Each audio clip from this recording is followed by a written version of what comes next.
at him. He fighting pay-per-view, knocking these dudes out. That don't take away the fact that I can beat this dude. It don't take away from the fact that this dude know he can't beat me. Send the contract over, or we send the contract to him. However it go, tell him to fight me. That dude get to feeling himself and feeling like he's something that he's not. And to the world, he look like a killer, but I can't wait. I'm gonna expose him.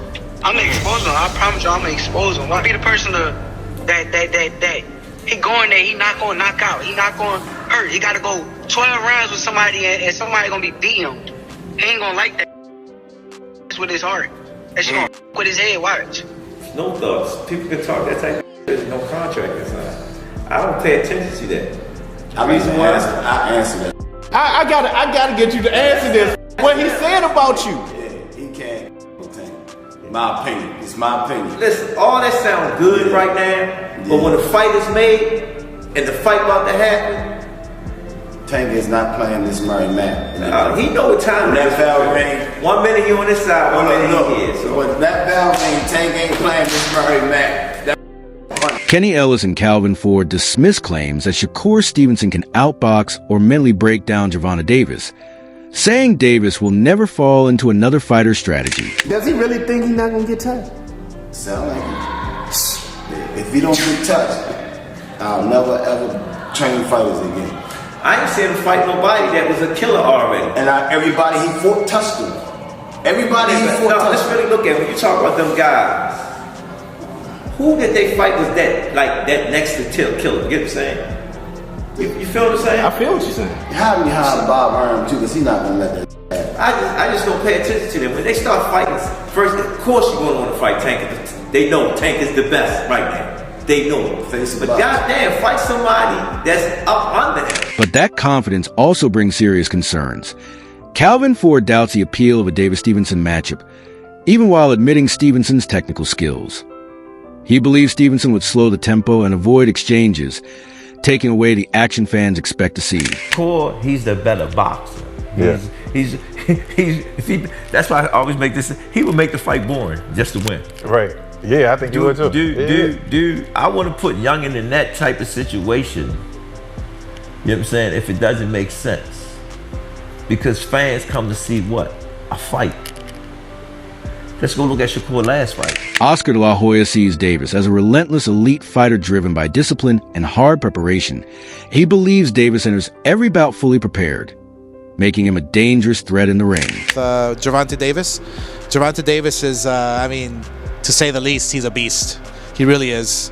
He's a tremendous fighter. He's a dedicated fighter when it comes to training and fighting and making sure that he's in optimal conditions when he steps inside that squared circle. Roy Jones Jr. sees Davis's movement and ring IQ as a threat to anyone, but believes Stevenson can control distance and dictate the pace he expects Davis to take risks closing the gap, making the fight dangerous and unpredictable. To beat Gervonta Davis, Shakur Stevenson going to be a problem for anybody because of that back foot game. He has an awesome back foot game. When you got a good back foot game like that and you understand boxing like he understands it, he's going to make it rough for anybody. But, Tank is a different animal too. So, it's a great fight. That's why everybody want to see it. We can't just look at it and say, oh, he going to win, oh, he going to win. No. We already know that Shakur going to stay back. Tank going to gamble some to do what he wants. And that's going to make it big. Think Gervonta Davis can knock him out? Maybe. That contrast highlights the real challenge in this matchup.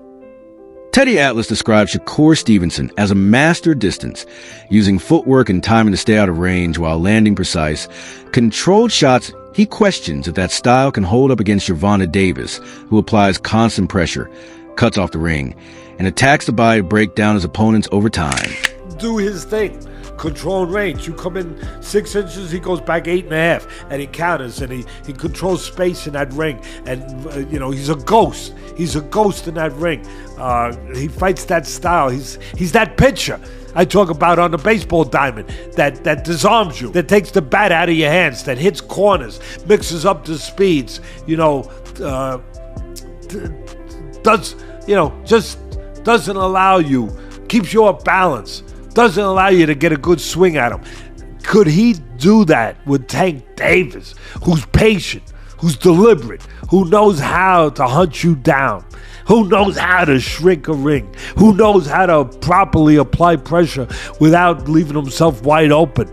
Who knows how to use a jab to get it? Who knows how to go to the body to take some of the legs away, take some of the air out of the tires? That's the fight I would like to see. Greg Hackett sees this clash as a high-level battle between two elite fighters with very different strengths.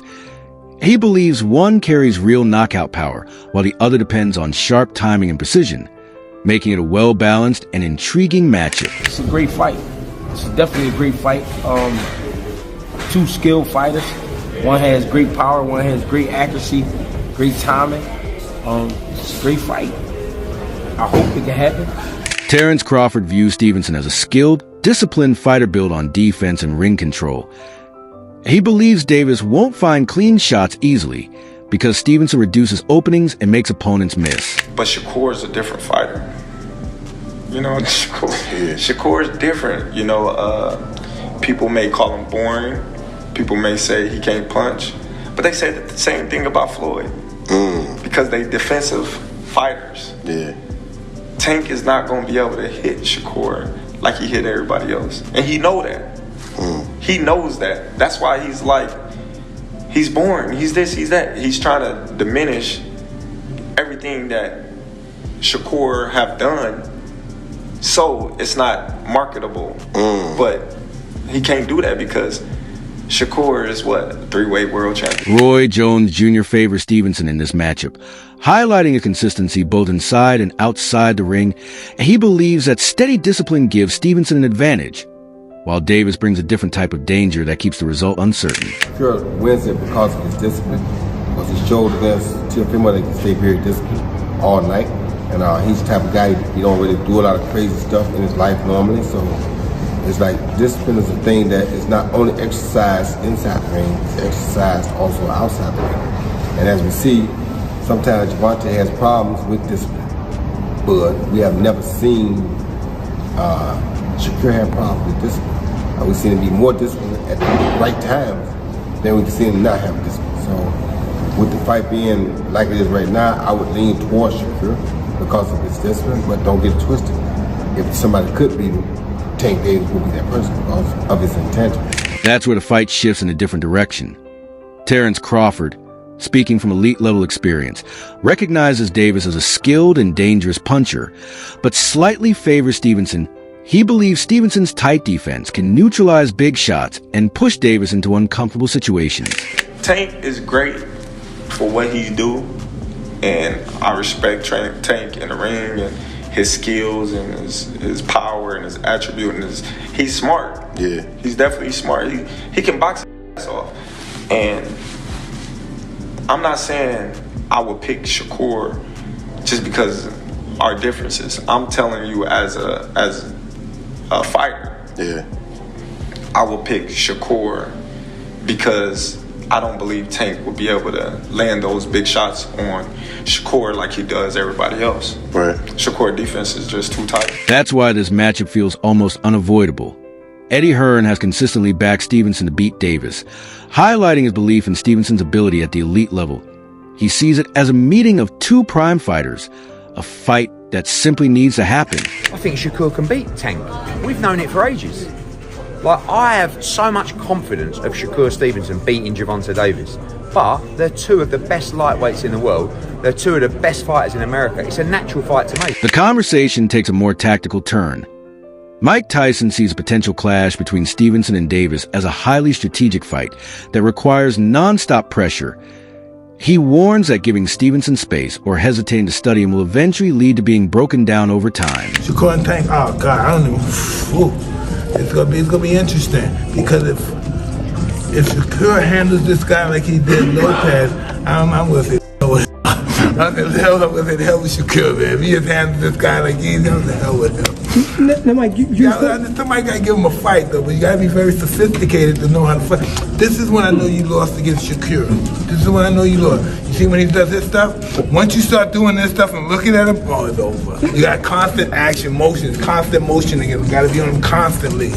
Once you start looking at him and doing that, he's dead. He's gonna pick you apart. At the same time, another key strength comes into focus. Oscar de la Hoya believes Davis stands out due to his rare combination of skill and willingness to engage. He sees Davis embracing the risk of trading punches, trusting his ability to adjust and break opponents down, turning danger into control. Like I said, is very skillful. He's a beast. He knows how to figure you out. But one thing about Tank, which I love, and this is why he's going to be great, because he fights. And when you fight, you're going to get hit. And when you fight, you're going to get hit and you might get knocked out. But that's the beauty about Tank. That's why he they love fights, and that's why they love him. That's a perfect example. Right. Tank Davis is a star. That's where the fight could shift. Timothy Bradley, drawing from experience, believes Stevenson may become overly cautious under pressure, reducing his offensive output. He thinks Davis will capitalize on that, moving forward confidently if he isn't punished for it. He's not, when you put heat on him, he's so damn defensive that he don't throw punches. There's nothing in return. So you're able to mount an attack on him and let your hands go, and you're not going to receive any counter punches coming back. You know, I think Tank sees that. I think Tank knows that. So as long as those counters don't come, Tank's gonna be in there. You know, as long as he's not willing to risk getting caught, Tank's gonna be in the fight. A different perspective emerges as Mike Tyson sees Davis as a rare force when fully locked in, giving him an advantage few fighters can match. He still respects Stevenson's technical ability, but believes Davis's raw intensity could be the deciding factor. He's a great fighter. He's a great fighter. You know, especially when he's serious about it. You know, I don't know if he's as serious as he used to be. But when he was serious, he was a hell of a fighter. Nobody came close. He's the only one I gave a chance against. Shakur and that guy, Keyshawn Davis, they're scary fighters too because they're sophisticated. The other guy's sophisticated than me, but Tank is just a force of nature. You know, you just gotta give him the credit. You know, even though he's talking and stuff, he's a fucking man. And that's what raises the stakes beyond the ring. Stevenson, as one of the top fighters in the division, believes a clash with Davis is inevitable. He feels that when two elite names sit at the top, avoiding each other only makes sense if one of them declines. It's kind of bigger than boxing, I guess you could say, because of like the history and like everything that like went on. It's hard to even speak on it just because of the fact that we got to fight. So at the end of the day, you feel that's gonna happen? Yeah, I know it's gonna happen. I mean, I'm the best, he the best. So when you got two guys that's the best, how can you not fight? Only way you could not fight if one of them guys ain't like that and somebody go off to lose or somebody take an L. But I think like with both of us, we both fighters that's really good fighters. And that only adds fuel to the tension. Davis downplays Stevenson as his biggest test, questioning his overall impact despite the hype. He suggests Stevenson depends heavily on movement without posing real danger, which could let him control the exchanges without much resistance. Your hardest fight? No. Nah? Wow. Because he a good boxer. Like, that's when I look at y'all two as the best in the division. How? Show me something that he did spectacular. Show me something that he did outrageous. Show me. Right. His power not outrageous. Okay. What defense? You don't think he got defense?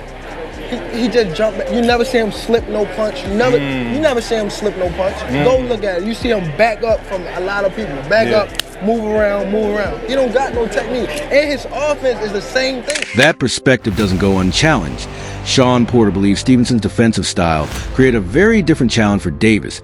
He is convinced that power alone won't decide it, turning the fight into a slow, tactical contest where every mistake could be costly.